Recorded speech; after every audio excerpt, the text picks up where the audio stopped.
Prithee, no more prattling. Go. I'll hold. This is the third time. I hope good luck lies in odd numbers. I'll provide you a chain, and I'll do what I can to get you a pair of horns. Away, I say. Time wears. How now, Master Brooke? The matter will be known tonight, or never. Be you in the park about midnight at Hern's Oak. You shall see wonders. Went you not to her yesterday, sir? As you told me you had appointed. I went to her, Master Brooke, as you see, like a poor old man. But I came from her like a poor old woman. That same knave Ford, her husband, hath the finest mad devil of jealousy in him that ever governed frenzy. I will tell you, he beat me grievously in the shape of a woman, for in the shape of a man, Master Brooke, I fear not Goliath. I am in haste. Go along with me.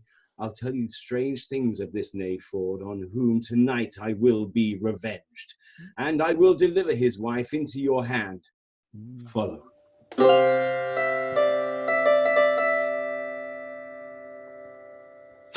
Come. We'll couch in this castle ditch till we see the light of our fairies. Remember, son Slender, my daughter. Aye, forsooth. I have spoke with her, and we have a nay word how to know one another. I come to her in white and cry, "Ah!" and she cries, "Budget!" and by that we know one another. That's good too, but what needs either your mum or her budget? The white will decide for her well enough. The night is dark. 10 o'clock.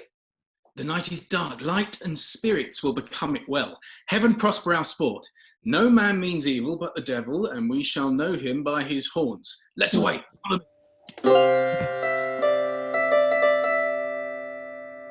Master Doctor, my daughter is in green. When you see your time, take her by the band, away with her to the deanery, and dispatch it quickly.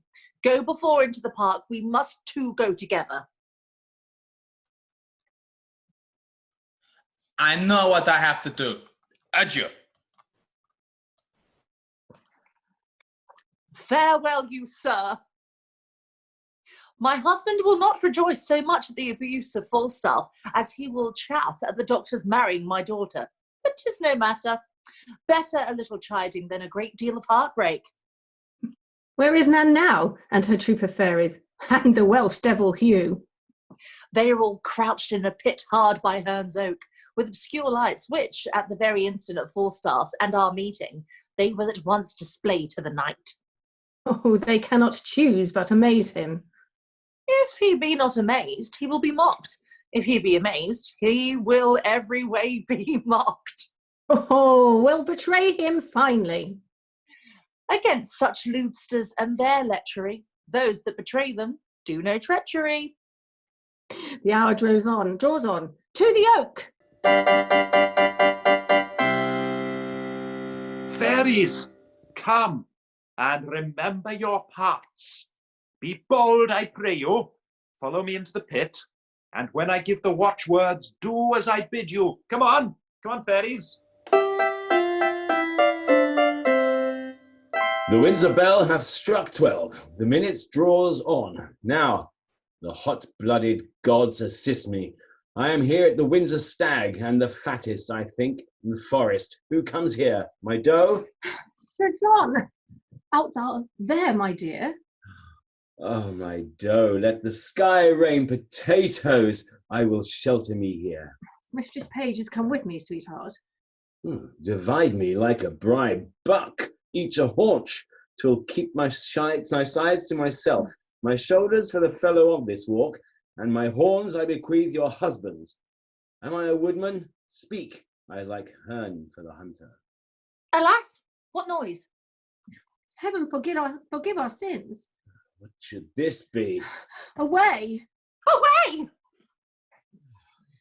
I think the devil will not have me damned, lest the oil that's in my should set the hell on fire. He would never else cross me thus. Fairies black, grey, green and white, you moonshine revellers and shades of night, you orphan heirs of fixed destiny, Attend your office and your quality. Crier, hobgoblin, make the fairy oys. Elves, list your names. Silence, you airy toys.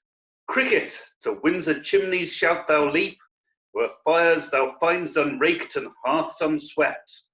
There pinch the maids as blue as bilberry, our radiant queen hates sluts and sluttery. There are fairies. He that speaks to them shall die. I'll wink and cough. No man their works must eye. Where's Bede?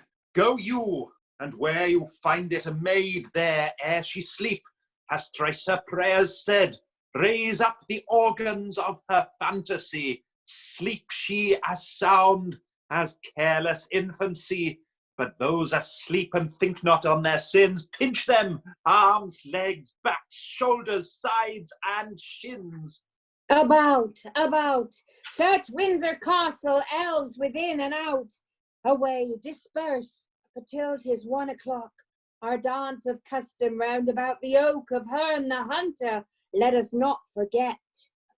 Pray you, lock hand in hand, yourselves in order set, and 20 glowworms shall our lanterns be, to guide our measure round about the tree. But stay, I smell a man of Middle Earth. Heavens defend me from that Welsh fairy, lest he transform me to a piece of cheese. Vile worm, thou wast o'erlooked even in thy birth. Corrupt and tainted in desire. About him, fairies, sing a scornful rhyme. And as you trip, still pinch him to your time.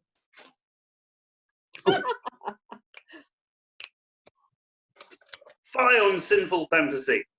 Fie on lust and luxury. Lust is but a bloody fire, kindled with unchaste desire, fed in heart whose flames aspire, as thoughts do blow them higher and higher.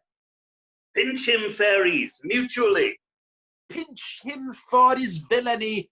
Pinch him and burn him and turn him about, till candles and starlight and moonshine be out.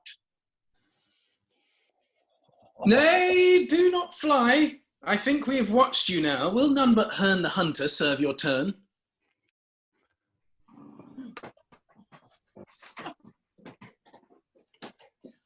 I pray you, come, hold up the jest no higher. Now, good Sir John, how like you Windsor wives? See you these husband? Do not these fair yokes become the forest better than the town? Now, sir, who's a cuckold now? Master Brooke, Falstaff's a knave, a cuckoldly knave. Here are his horns, Master Brooke. And, Master Brooke, he has enjoyed nothing of fawns but his book basket, his cudgel, and £20 of money, which must be paid to Master Brooke. His horses are arrested for it, Master Brooke. Sir John, we have had ill luck. We could never meet. I will never take you for my love again, but I will always count on you, my dear. I do begin to perceive that I am made an ass. Aye, and an ox too. Both proofs are extant. And these are not fairies. I was 3 or 4 times in the thought that I were not fairies, and yet the guiltness in my mind and the sudden surprise of my powers drove the grossness of the foppery into the received belief, in despite of the teeth of all rhyme and reason, that they were fairies. See now how wit may be made a jack of that, when ties upon ill employment. Sir John Falstaff, serve God and leave your desires, and fairies will not pinch you. Ugh. Well said, Fairy Hugh. And leave your jealousies too, I pray you. I will never mistrust my wife again till thou art able to woo her in good English. 'Tis time I were choked with a piece of toasted cheese. Why, Sir John, do you think, though, we would have the virtue of our hearts by the head and shoulders and have given ourselves without scruple to hell, that ever the devil could have made you our delight. Old, cold, withered, and of intolerable entrails. And one that is as slanderous as Satan. And given to fornications, and to taverns, and sack, and wine, and to drinkings, and swearings, and starings, pribbles, and prabbles. Well, yeah. Well, I am your theme. You have the start of me. I am dejected. I am not able to answer the Welsh flannel. Ignorance itself is a plummet o'er me, to use me as you will. Marry, sir, we'll bring you to Windsor, to one Master Brooke, that you have cozened of money, to whom you should have been a pander. Over and above that you have suffered, I think to repay that money will be a biting affliction. Yet be cheerful, knight. Thou shalt eat a posset tonight at my house, where I will desire thee to laugh at my wife, that now laughs at thee. Tell her Master Slender hath married her daughter. Doctors doubt that if Anne Page be my daughter, she is by this Dr. Caius's wife. Oh, Father Page! Son, how now, son? Have you dispatched? Dispatched? I'll make the best in Gloucestershire know on it. Would I were hanged else. Of what, son?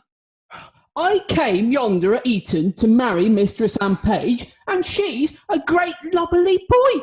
If I had not been in a church, I would have swinged him, or he should have swinged me. If I did not think it had been Anne Page, why, I might never stir, and 'tis a postmaster's boy. On my life, then, you took the wrong. What need you tell me that? I think so, when I took a boy for a girl. If I'd been married to him for all he was in woman's apparel, I would not have had him. Why, this is your own folly. Did not I tell you how you should know my daughter by her garments? I went to her in white and cried, Mum, and she cried budget, as Anne and I had appointed, and yet it was not Anne, but a postmaster's boy. Good George, be not angry. I knew of your purpose, turned my daughter into green, and indeed, she is now with the doctor at the deanery, and they're married. Where is Mistress Page? By God, I am cousin. I have married uncle son. A boy. It is not Anne Page. By God, I am cousin. Why? Did you take her in green? I, by God, it is a boy. By God, rehearsal, Windsor. This is strange. Who has got the right Anne? My heart misgives me. Here comes Master Fenton. How now, Master Fenton? Pardon, good father, good my mother, pardon. Now, mistress, how chance you went not with Master Slender? Why went you not with Master Doctor, maid? You do amaze her. Hear the truth of it. You would have married her most shamefully where there was no proportion held in love. The truth is, she and I, long since contracted, are now so sure that nothing can dissolve us. The offence is holy that she hath committed, and this deceit loses the name of craft, of disobedience, or unduteous title, since therein she doth evitate and shun 1,000 irreligious cursed hours, which forced marriage would have brought unto her. Stand not amazed. Here is no remedy. In love, the heavens themselves do guide the state. Money buys lands, and wives are sold by fate. I am glad, though you have taken a special stand to strike at me, that your arrow hath glanced. Well, what remedy? Fenton, heaven give thee joy. What cannot be eschewed must be embraced. Well, when night dogs run, all sorts of deer are chased. Well, I will muse no further. Master Fenton, heaven give you many, many merry days. Good husband, let us everyone go home and laugh this sport o'er by country fire. Sir John and all. Let it be so. Sir John, to Master Brooke, you yet shall hold your ward, for he tonight shall lie with Mistress Ford.